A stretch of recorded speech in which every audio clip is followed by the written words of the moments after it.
ఒక చిలక జ్యోతిష్యుడు రోడ్డు మీద వెళ్తా ఉండంగా ఒక అబ్బాయి పిలిచి, బాబు బాబు ఇట్రా అని పిలిచేటప్పటికి, అయ్యగారిది మహర్జాతకం, ఎక్కడో ఉండవలసిన వాళ్ళు ఇక్కడ ఉన్నారంటే, బాబు నేను ఇక్కడే ఉండాలనుకుంటున్నాను, నాకు జాతకం చెప్పించుకుంటాను జరగలేదురా బాబు, నాకు ఇటువంటి 6 కాంప్లెక్స్లు ఉన్నాయి.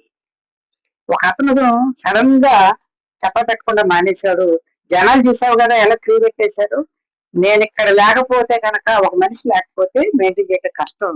నువ్వు రోడ్లు అమ్మట, వీధులు అమ్మట, అనేక చోటకు తిరుగుతూ ఉంటావు, నీ దగ్గర కూడా వస్తా ఉంటారు కదా, ఎవరన్నా దొరికితే పంపిస్తురా బాబు, వాడికి ఉద్యోగం ఇస్తానని చెప్పేటప్పటికి, సరే అలాగే అని చెప్పారు. ఏం చేశాడు, ఉద్యోగం తెలుసుగా నీకు, చూస్తున్నావుగా అంటే, చూస్తున్నాను అలాగే అని చెప్పి ఎల్లోకి ఇంటి అరుగు మీద కూర్చుంటే, ఒక అబ్బాయి వాళ్ళ నాన్నగారితో చెప్తా ఉంటాడు, డాడీ నేను నా కాలు మీద కాలు వేసుకొని కుర్చీలో కూర్చొని జనాలందరూ క్యూ కట్టి నా దగ్గరికి వస్తే వాళ్ళకి పని చేసి పెట్టి డబ్బులు సంపాదించి పేరు ప్రఖ్యాతలు వచ్చే వరకు నేను రాను అంటే, అరే ఎప్పటి నుంచో అలాగ అంటున్నావు కదరా, ఎందుకు రా వచ్చేది? లేదు డాడీ, నేను మొన్న ఒక బుక్ లో చదివాను, సంకల్ప బలం గట్టిగా అనుకుంటే ఒక 21 రోజులు అదే తలుచుకుంటే కనుక తప్పనిసరిగా మనం అనుకున్న కోరిక నెరవేర్చడానికి బుక్ లో చదివామనేటప్పటికి ఇలా కాలింగ్ బెల్ మోగుతా ఉంటుంది. సరే ఫోన్ పెట్టేసి చూసేటప్పటికి చిలక జ్యోతిష్కుడు అతని మాటలు వింటాడు.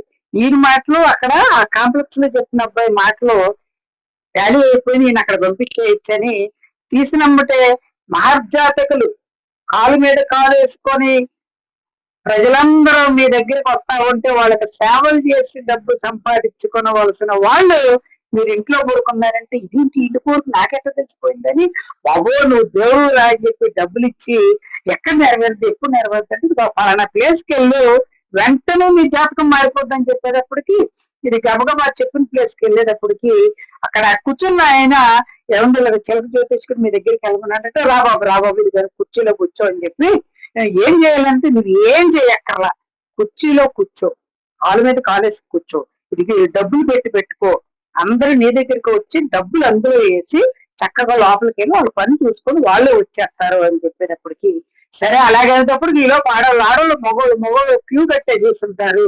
ఇంతకీ ఓకే రెడీనా, డబ్బులు కలెక్ట్ చేయని చెప్పి ఆ కత్తిని తొలగించేటప్పటికి అక్కడ సోదా కాంప్లెక్స్ అని కనపడేటప్పటికి ఒక్కసారి కుర్చీలో దిగుసుకుపోతాడు. మై డియర్ ఫ్రెండ్స్, సంకల్ప బలం ఉండి గట్టిగా అనుకుంటే నెరవేరుతుంది అన్నది కరెక్టే, కానీ కష్టపడకపోతే మాత్రం కోరికలు మాత్రం తారుమారు అయిపోతాయి.